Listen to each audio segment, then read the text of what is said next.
또 이 변화가 왜 그렇게 가장 크냐라고 말할 수 있느냐면, 두 번째는 이 변화는 소유권의 변화를 가져오기 때문이다, 이렇게 말을 할 수가 있습니다.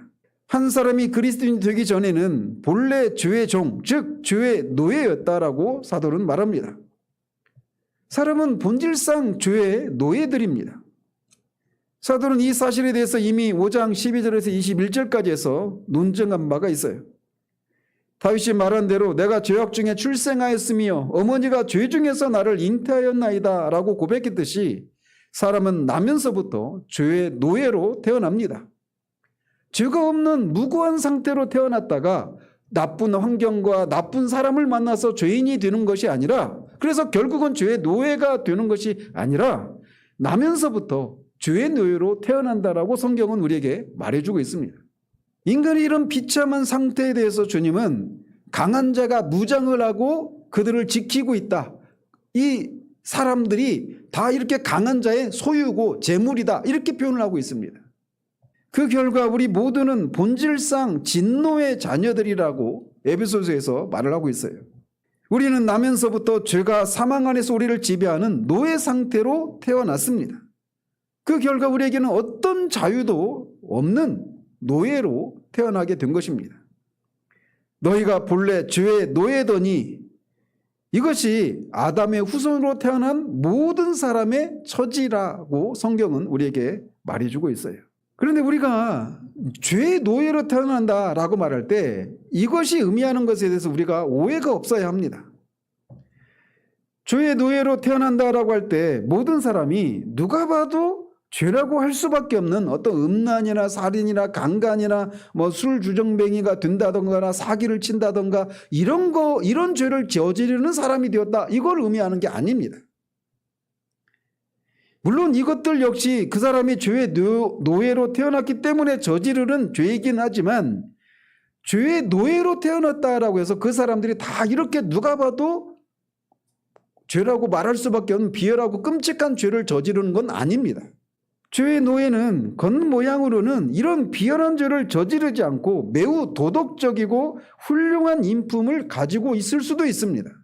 겉모양이 이렇게 도덕적이고 훌륭해도 문제는 그 사람이 무엇을 위해서 사는지, 무엇을 따라서 사는지가 관건인 겁니다. 사도는 에베소서에서 그리스도 밖에 있었던 모든 사람들의 상태에 대해서 육체의 욕심을 따라 지내며 육체와 마음에 원하는 것을 해서 본질상 진노의 자녀였다라고 말을 합니다. 또 2장 2절에서는 이 세상 풍조를 따르는 사람들이었다, 이렇게 말을 합니다. 이렇게 살아가면서 그들이 겉으로는 어떤 죄에, 우리가 누가 봐도 죄라고 할 수밖에 없는 그런 것을 저지르지 않아도 그 사람이 그 삶을 유지하는 삶의 양상이 이렇게 세상 풍조를 따라가고 그 사람의 마음이 원하는 대로 살아가고 있다면 그 사람 역시 죄의 노예이고 그 결과 본질상 진노의 자녀라고 성경이 말해주고 있단 말이에요. 모든 사람은 세상의 풍조를 따라 살아갑니다. 즉 다른 말로 남들이 하는 대로 살아가는 거예요. 연예인들이, 유력 정치인들이, 셀럽들이 어디서 살고 무엇을 먹고 무엇을 입는지, 어떤 차를 타는지, 다른 사람은 어떻게 자녀들을 교육하는지, 어떤 직업을 가지는지, 온통 사람들은 세상의 풍조의 노예들이다, 이렇게 말할 수가 있는 겁니다. 그들은 관습의 노예요, 습관의 노예요, 사회의 노예인 겁니다. 어떤 방식의 삶을 살아야 사람들로부터 존경과 인정을 받을 수 있을지, 이것이 그들의 온통 관심사예요. 사탄은 죄의 노예들인 인간이 겉모양으로 추악하고 비열하고 끔찍한 죄를 짓는 모습으로 노예의 삶을 살든지, 겉모양으로는 도덕적이고 훌륭한 모습의 삶을 살아가든지, 우리가 노예인 이상 우리의 겉모양이 비열하든 도덕적이든 관심이 없습니다. 근데 우리가 이 부분에서 우리가 오해를 하지 말아야 되는 거예요. 모든 인간은 죄의 노예들입니다. 모든 인간이 죄의 노예라고 하는 것을 다른 측면에서도 말씀드릴 수가 있어요. 노예는 자유의지가 없죠. 자기에게는 어떤 선택의 권리가 없습니다. 따라서 이런 관점에서 모든 인간이 죄의 노예다라고 하는 것을 이런 측면에서도 말씀드릴 수 있는 거예요. 그게 뭐냐면 사람들이 왜 하나님과 예수 그리스도를 믿지 않는가를 통해서도 그 사람들이 죄의 노예라고 하는 것을 드러내고 있다라고 성경은 우리에게 말해주고 있습니다. 사람들이 왜 예수 그리스도의 십자가의 대속의 복음을 믿지 않을까요?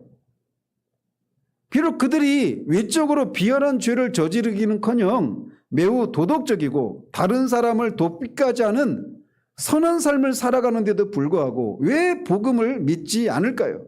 그것은 그들이 그 복음을 믿는 것이 허락되지 않았기 때문이다라고 성경은 우리에게 말해주고 있습니다. 고린도후서 4장 3절 4절에 만일 우리의 복음이 가리었으면 망하는 자들에게 가리어진 것이라. 그 중에 이 세상의 신이 믿지 아니하는 자들의 마음을 혼미하게 하여 그리스도의 영광의 복음의 광채가 비치지 못하게 함이니 그리스도는 하나님의 형상이니라 라고 말을 합니다.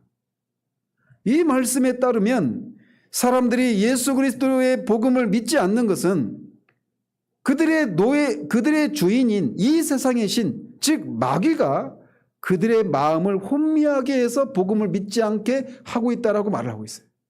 이런 면에서 즉 그들의 주인인 마귀가 그들이 복음을 믿는 것을 금지하고 있기 때문에, 허용하지 않고 있기 때문에 그들이 복음을 믿지 않고 있다, 이렇게 성경은 말해주고 있단 말이죠. 이런 면에서도 모든 사람은 죄의 노예입니다. 내가 믿고 싶다고 해서 믿을 수 있는 게 아니라는 것입니다. 우리는 모두 죄 가운데 태어나서 의인은 없나니 하나도 없는 그런 상태 가운데 태어난 것입니다. 단순히 그냥 어떤 겉으로 드러나는 죄를 짓는 그런 모양으로 죄의 노예일 뿐만 아니라 도덕적이고 선한 삶을 사는데도 불구하고 끊임없이 세상의 풍조를 따라서 내가 어떻게 살아야 사람들의 인정을 받고 칭찬을 받는, 존경을 받는 그런 삶을 살까에 대해서 수많은 방면에서 끊임없이 세상의 풍조를 쫓는 그런 노예들이란 말이죠. 뿐만 아니라 그런 상태에서 해방시킬 수 있는 유일한 길인 예수 그리스도의 복음을 믿을 수 있는 자유조차 없는 그런 것을 통해서도 그들이 죄의 노예라고 하는 것을 성경이 우리에게 말해주고 있는 거예요. 저는 어제 말씀을 준비하면서 이 부분을 막 읽는데 너무 슬프고 마음이 고통스러운 거예요. 사람들이 이렇게 죄의 노예로 태어났다는 것입니다. 이 상태에서 아무리 훔치고 뛰고 하려고 해도 할 수가 없는 거예요. 우리는 모두 다른 사람들과 같이 진노의 자녀들입니다. 모든 사람들은 죄와 마귀와 사망의 노예들로 그렇게 태어나서 한평생을 그렇게 살다가 그렇게 죽고 마는 것입니다. 그런데 하나님께 감사하리로다. 너희가 전에는 너희가 죄의 노예더니 이렇게 말하고는 18절에서는 죄에서 해방되어 의에게 종이 되었다. 의에게 노예가 되었다라고 말을 합니다. 22절에서는 이제는 너희가 죄로부터 해방되고 하나님께 노예가 되어라고 말을 합니다. 죄의 노예로 태어났다가 다시 태어난 사람은 이번에는 예수 그리스도의 노예, 하나님의 노예가 되었다라고 말을 하는 겁니다. 이처럼 사람은 언제나 두 주인 중에 하나의 노예라고 하는 것을 우리에게 말해주고 있는 겁니다. 죄의 노예든지 사탄의 노예든지 사망의 노예든지 아니면 의의 노예든지 그리스도와 하나님의 노예든지 생명의 노예든지. 그래서 사도 바울은 늘 자신을 예수 그리스도의 종, 즉 예수 그리스도의 노예된 나 바울은 이렇게 하면서 서신을 시작합니다.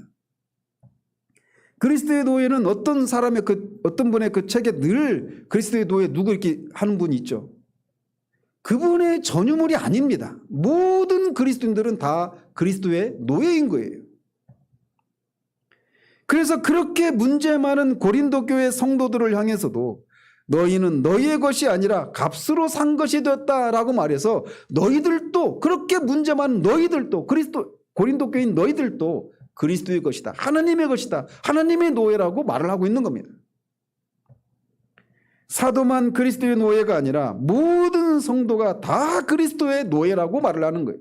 이렇게 한 사람이 그리스도인이 되었다라고 하는 것이 사람이 겪을 수 있는 가장 큰 변화라고 말하는 두 번째 이유는 그들이 다 전에는 죄와 마귀의 노예요, 죄와 마귀의 소유물이었지만 이제는 의의 노예요, 그리스도와 하나님의 소유요, 노예가 되는 이런 소유권의 변화를 겪었기 때문에 그렇게 말을 하는 겁니다. 이처럼 그리스도인은 세상에서 사람이 겪을 수 있는 가장 큰 변화를 겪은 사람들이라고 사도는 말을 합니다. 그런 변화를 겪은 사람은 그것을 알고 깨닫습니다. 그는 자신이 누구에게 속했고 자신의 주인이 누구인가를 압니다. 자신이 누구의 나라에서 지금 살고 행하고 있는가를 아는 사람이 그리스도인이에요. 이런 면에서 여러분이 누구에게 속했고 누가 여러분의 주인인가에 대해서 분명합니까? 나는 전에 죄의 노예였지만 이제는 그리스도의 노예입니다 라고 이렇게 말을 할 수가 있습니까? 이렇게 한 사람이 그리스도인 되는 것이 가장 큰 변화다 이렇게 말할 수 있는 것은 그 사람의 전 인격에 일어나는 변화이기 때문이고 그 사람의 소유권이 변화되는 그런 변화이기 때문에 이 세상에서 겪을 수 있는 가장 큰 변화다라고 말을 하는 거예요.